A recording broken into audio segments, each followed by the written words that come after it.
Bismillahirrahmanirrahim. Assalamualaikum warahmatullahi wabarakatuh.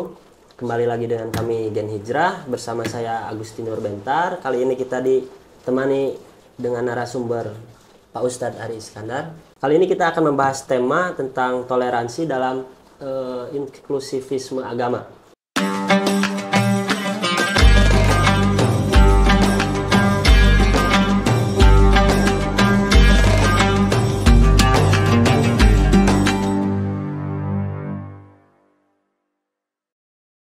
Assalamualaikum Pak Ustadz. Waalaikumsalam warahmatullahi wabarakatuh. Sehat Pak Ustadz? Alhamdulillah kan.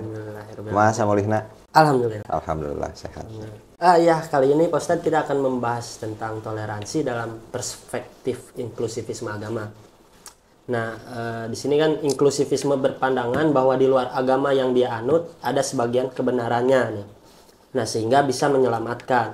Nah, apakah Islam mengakui hingga menerapkan paham inklusif? Paham inklusivisme agama yang menyatakan bahwa di luar agama Islam itu ada sebagian kebenaran lah. Betul, gitu ya. Ini ya sebetulnya kalau berbicara tentang kebenaran agama sudah diterangkan di beberapa kali ya dalam penjelasan-penjelasan sebelumnya bahwa Islam itu kan eksklusivisme ya. Menganut paham itu dalam arti memang di luar Islam itu tidak ada kebenaran. Yang benar itu hanya Islam. Jadi kalau mau mencari kebenaran ya Islam.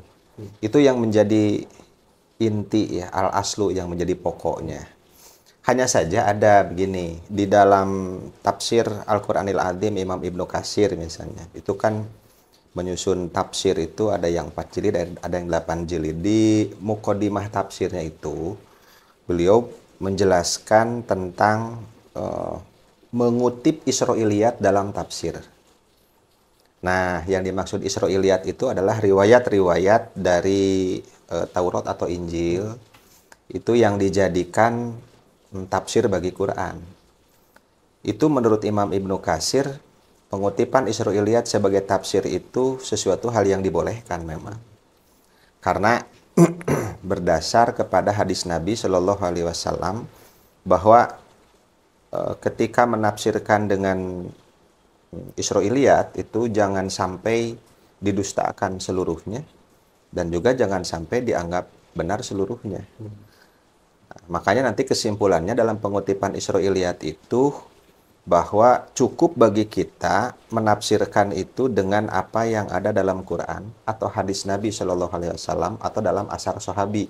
Meskipun boleh menukil Israiliyat sebagai tafsir itu karena bisa jadi ada ya semacam apa ya kebenaran-kebenaran di situ yang memang kita nggak tahu. Jadi kalau hanya sebatas mengutip sebagai Israiliyat dari kitab suci agama lain itu dibolehkan.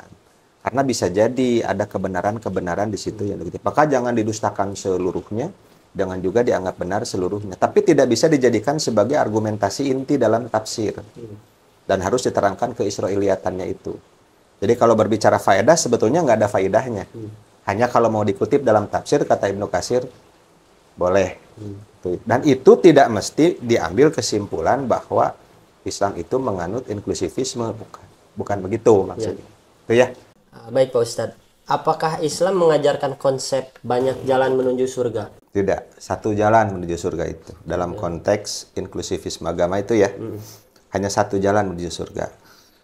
Keterangannya itu ada di syahadatain itu. Asyhadu alla ilaha illallah itu berbicara tentang ma'bud, tidak ada ilah kecuali Allah, itu berbicara ma'bud yang diibadahinya.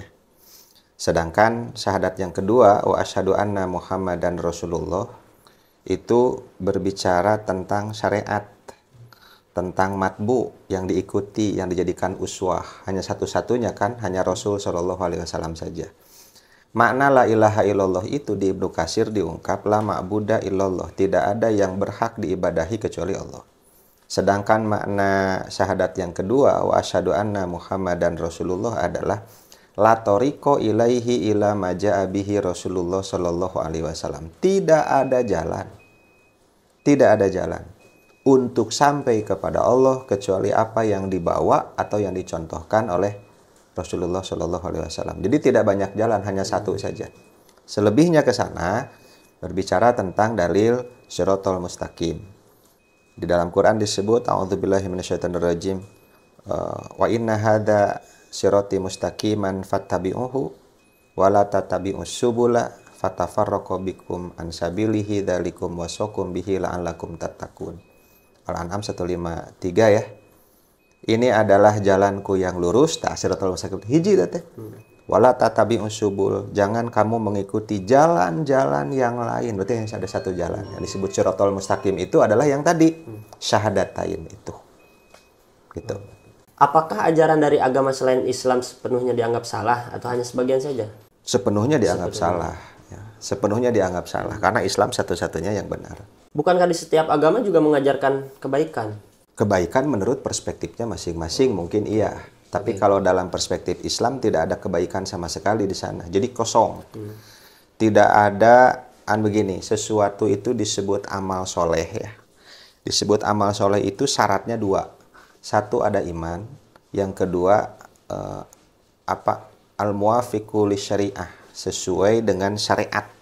Sesuai dengan syariat itu adalah berdasarkan Quran dan Sunnah. Jadi kalau amal itu disebut soleh yang nantinya diperhitungkan ya, bermakna itu, meaningful di akhirat, itu dasarnya mesti iman dan dasarnya mesti al-muwafiqu lisyariah, kesesuaian dengan aturan syariat. Kalau tidak ada iman tidak disebut sebagai amal soleh, kalaupun kita menyebutnya sebagai amal baik. Maka di Islam tidak diakui sebagai sesuatu hal yang bermakna nanti di akhirat. Enggak. Misalnya ada orang-orang kafir non-muslim itu suka sedekah ya, suka infak, suka infak, suka menolong gitu, bahkan hidupnya bermanfaat lah gitu bagi manusia yang lain. Ya selama dia tidak beriman, dia tidak masuk Islam, maka amal-amalannya itu dianggap tidak berarti, tidak ada saja. Di akhirat kosong saja. Meskipun kita menyebutnya sebagai orang baik. Karena landasan imannya tidak ada. Maka dari itu di Quran kalau dibaca secara umum ketika menyebutkan amal soleh wa amilus solihati itu diawali dengan amanu. Amanu wa amilus solihati gitu ya. Contoh misalnya satu di Quran surah Al-Asr. Bismillahirrahmanirrahim wal asri innal insana lafi khusrin illal ladzina amanu wa amilus solihati. Di Atin juga begitu dan seterusnya. Apakah inklusivisme dapat membangun kesetaraan status, kerukunan hingga keadilan bagi para pemeluk agama yang berbeda-beda? Inklusivisme dianggap sebagai suatu kesetaraan status atau apa? Membangun kesetaraan status. Membangun kesetaraan status. Lalu apa tadi? Hingga keadilan bagi para pemeluk agama yang keadilan berbeda-beda. Bagi pemeluk agama yang berbeda-beda. Tidak mesti begitu. Karena Islam juga memiliki ajaran toleransi yang sudah kita bahas itu. Jadi tidak usah meyakini agama di luar Islam itu benar seluruhnya atau sama-sama benar ya, atau sebahagiannya itu benar demi alasan untuk keadilan, perdamaian, kesetaraan dan lain sebagainya. Nggak usah begitu. Sebagai Muslim sudah saja nyatakan bahwa satu-satunya agama yang benar itu Islam, tapi Islam pun mengajarkan toleransi, saling harga menghargai, tidak saling mengganggu antar agama yang lain, gitu. Dan juga bukan anti kritik lagi kan, Islam juga membuka dialog. Jadi tidak mesti gitu bergeser dari inklusivisme itu kepada dari eksklusivisme kepada inklusivisme dengan alasan-alasan tadi. Lantas adakah dampak negatif dari inklusivisme ini? Bagaimana contoh logisnya? Dampak negatif dari inklusivisme. Iya. Maka nanti akan menggugurkan syariat-syariat yang ada dalam Islam. Di antaranya adalah dakwah. Islam sebagai sebuah agama dakwah nanti akan redup dan hilang dengan sendirinya. Karena untuk apa berdakwah? Mendakwahi yang sama-sama benar. Kedua, dalam Islam ada yang disebut dengan murtad itu. Ya, maka orang yang murtad sebagaimana yang sudah dibahas itu perlu diajak lagi kepada Islam. Jika tidak bahkan dibunuh ya dalam pemerintahan Islam. Itu pun menjadi tidak berlaku lagi. Lalu yang disebut orang yang masuk Islam atau mu'alaf gitu ya, itu juga tidak harus ada di situ. Karena semua agama sudah dianggap benar atau mengandung kebenaran tersendiri. Itu akan menggugurkan beberapa aturan-aturan Islam. Mungkinkah dengan adanya inklusivisme ini dapat menghindari konflik antar umat beragama? Sebetulnya mungkin saja. Kalau ditanyakan mungkin ya, dengan inklusivisme mungkin. Gitu. Hanya saja jangan sampai dengan alasan menghilangkan konflik, maka Islam yang eksklusif itu menjadi inklusif. Apabila terdapat seorang muslim yang menganut inklusivisme atau bahkan pluralisme, apakah dia sudah termasuk kufur, murtad, atau hanya fasik saja? Yang jelas kita sebut fasik dulu. Fasik, Ya. Kita sebut fasik, dia seorang yang memang berdosa. Fasik itu begini, orang yang memang tahu ya mana yang benar, mana yang salah, tapi dia justru melakukan yang salah itu. Itu orang yang fasik. Jadi melanggar sesuatu tapi dia sendiri tahu. Itu orang yang memang fasik. Kalau mau dikatakan sebagai murtad atau kafir, saya kira terlalu jauh lah ya di situ. Karena nanti berbicara murtad atau kafir itu kaitannya kepada keyakinan hati seseorang tentang la ilaha illallah Muhammadun Rasulullahnya itu. Apakah seorang muslim boleh diperbolehkan untuk mengutip atau menyampaikan ayat-ayat kebenaran dari kitab suci lain? Kalau sebatas mengutip boleh, tapi kalau disebut ayat-ayat kebenaran kan tadi sudah diungkap. Ya. Tidak ada benarnya di situ ya, yang benar hanya Islam saja. Kalau hanya sebatas mengutip boleh, sebagai perbandingan, sebagai pengetahuan dan lain sebagainya, boleh-boleh saja dikutip.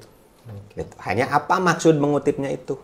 Sebagai bahan argumentasi. Nah, begitu ya. Kalau dianggap sebagai suatu kebenaran, itu yang jadi masalahnya. Kalau sebagai suatu ya perbandingan, ingin tahu dan lain sebagainya ya.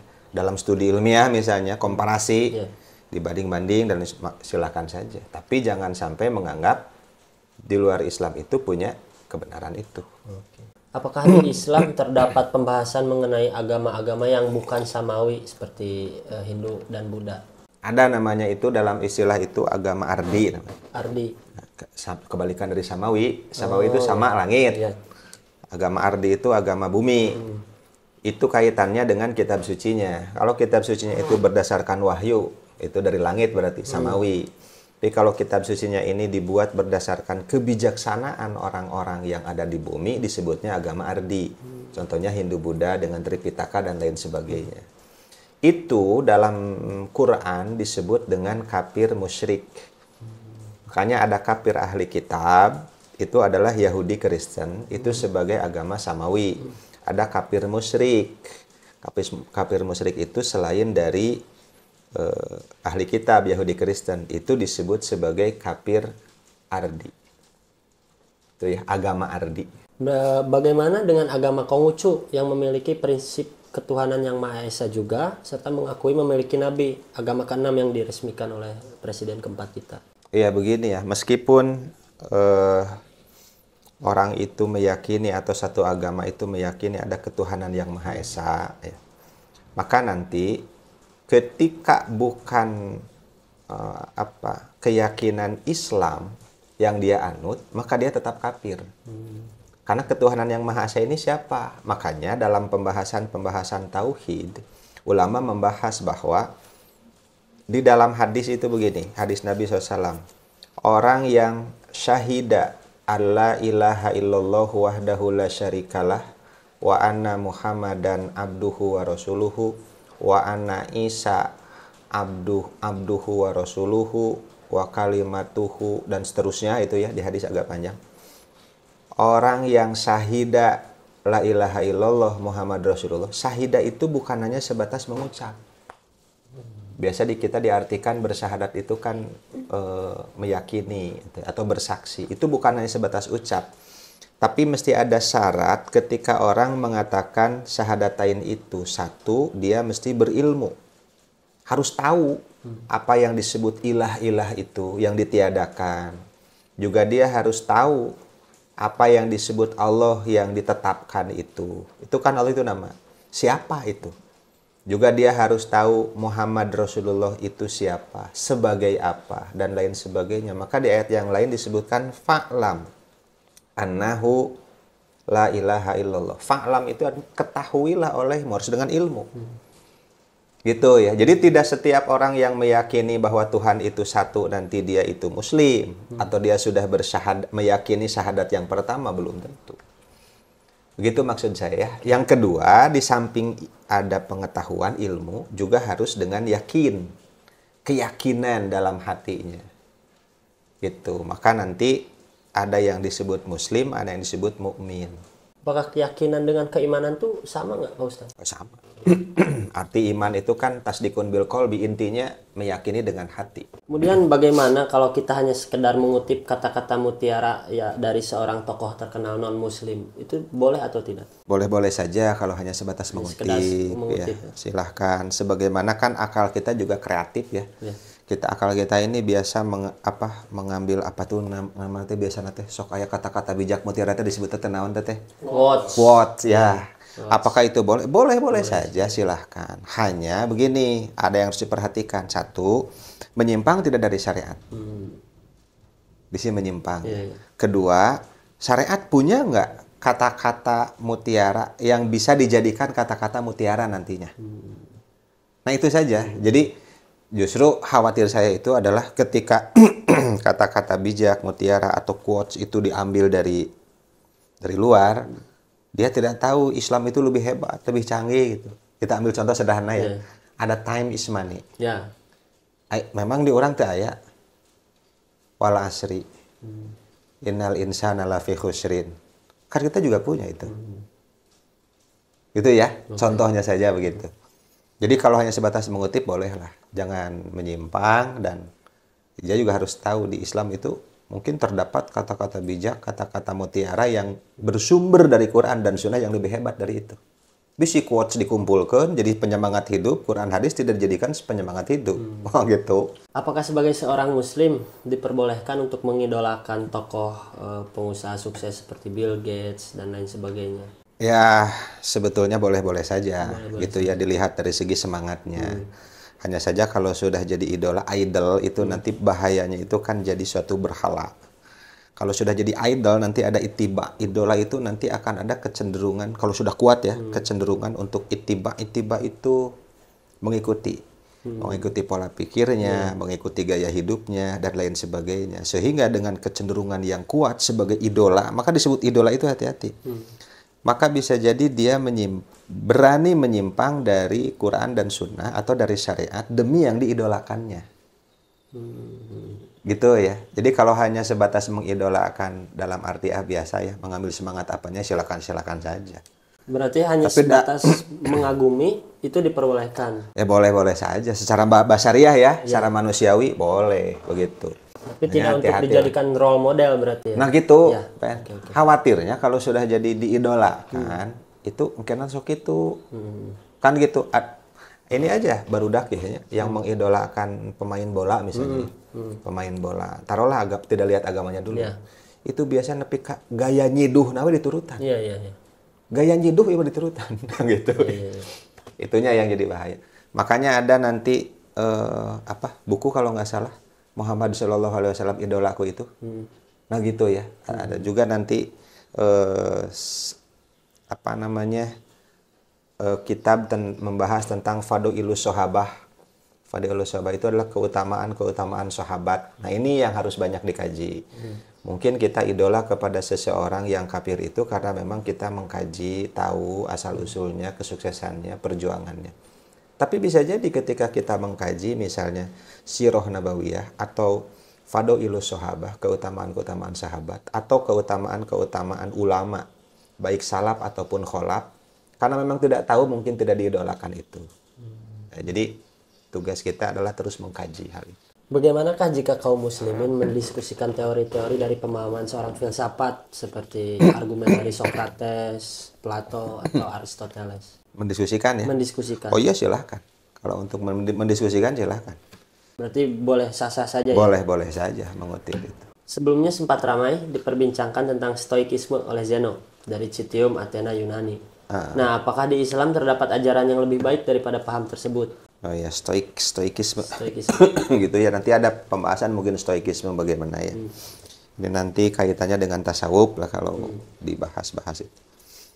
Bukan yang lebih baik ya, tapi memang yang terbaik itu di Islam. Yang terbaik itu Islam. Al-Islamu ya'lu wa la yu'la alaih. Islam itu tinggi. Tidak ada yang sanggup lebih tinggi dari Islam, nggak ada.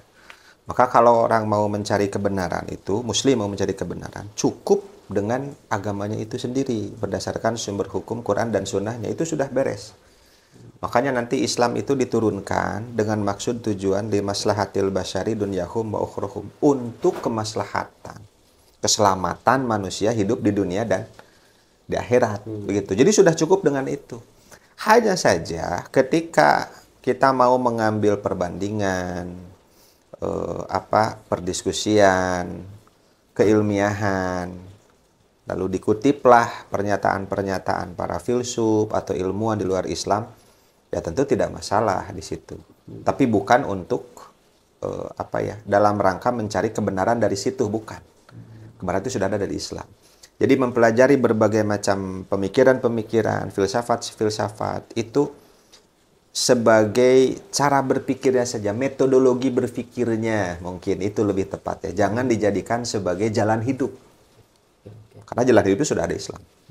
Bagaimanakah seorang Muslim menyampaikan statement di muka umum yang memang dihadiri oleh orang-orang non-Muslim? Cara bijak gitu. Ya, dalam konteks apa ya ini membicarakannya? Misalkan seperti pidato, Pak. Pidato seorang pejabat berpidato di umum, dia seorang Muslim berpidato di depan orang-orang non-Muslim. Apakah boleh gitu? Apakah boleh, silahkan. Kenapa tidak? Seperti contoh mengucapkan salam dan lain sebagainya. Kalau mengucapkan salamnya jangan ditujukan kepada orang kafirnya. Kalau di sana ada mustami, pendengar ya, audiens yang beragama Islam, ditujukannya kepada mereka. Karena berdasar hadis Nabi Shallallahu Alaihi Wasallam haram mengucapkan salam kepada orang kafir manapun. Apalagi mengucapkan salamnya mengucapkan assalamualaikum gitu ya kepada orang kafir, ya, nggak boleh. La tabdaul yahuda wan nasara bisalam, jangan kamu memulai mengucapkan salam pada mereka. Salam itu kan doa keselamatan. Masa di dalam Qur'annya dinyatakan mereka itu ahlun nar, ashabun nar, tapi kita doakan keselamatan, kan ternyambung. Gitu. Maka kalimat salam yang mau pidato, yang mau berceramah ini misalnya di hadapan orang-orang, kan ada yang muslimnya, ada orang non muslimnya yang kafirnya. Salam itu ditujukan kepada muslimnya, jangan ditujukan kepada orang kafirnya itu. Berarti kita sebagai seorang muslim dilarang atau tidak boleh mengucapkan salamnya dari agama lain. Mengutip salam agama lain. Oh, tidak usah. Oh, tidak usah. Tidak usah. Dan itu hemat saya tidak akan dianggap intoleran oleh mereka. Yang menganggap intoleran itu mungkin di kita-kita saja sendiri ya gitu. Tidak usah, karena itu sebagai ciri identitas kemusliman. Ciri identitas kemusliman kita begitu, tidak usah mengutip salam-salam dari agama non-Islam. Nggak usah, untuk apa? Kita udah punya salam sendiri. Lalu bagaimana cara seorang muslim misalkan dalam menyampaikan tentang ekonomi syariah di hadapan orang-orang yang non-muslim? Ya, sampaikan secara ilmiah. Sampaikan saja secara ilmiah. Hemat saya pasti mereka tertarik. Buktinya apa? Tentang ekonomi syariah. Perbankan syariah sekarang itu sudah semua itu. Sudah semua perbankan ada syariahnya itu. Itu menunjukkan memang ada ketertarikan mereka. Ya, di samping hal-hal yang lain mungkin. Jadi sampaikan secara ilmiah. Secara ilmu ya.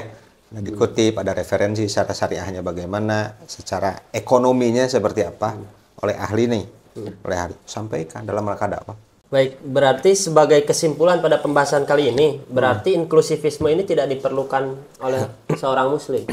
Nggak usah inklusivisme. Jika memang tidak diperlukan, bagaimana cara mencegah agar paham inklusif ini tidak mengakar pada pemikiran masyarakat muslim? Ya, masyarakat muslimnya harus, yaitu kembali ya, kepada harus banyak ngaji. Banyak ngaji. Karena memang kehancuran Islam, kemunduran Islam, itu nanti ada beberapa faktor. Umar bin Khattab radhiyallahu anhu misalnya menyatakan, tahu nggak kamu Islam itu kenapa bisa hancur? Ada beberapa faktor. Di antaranya, orang-orang munafik yang berdalil dengan Quran. Orang munafik yang berdalil dengan Quran.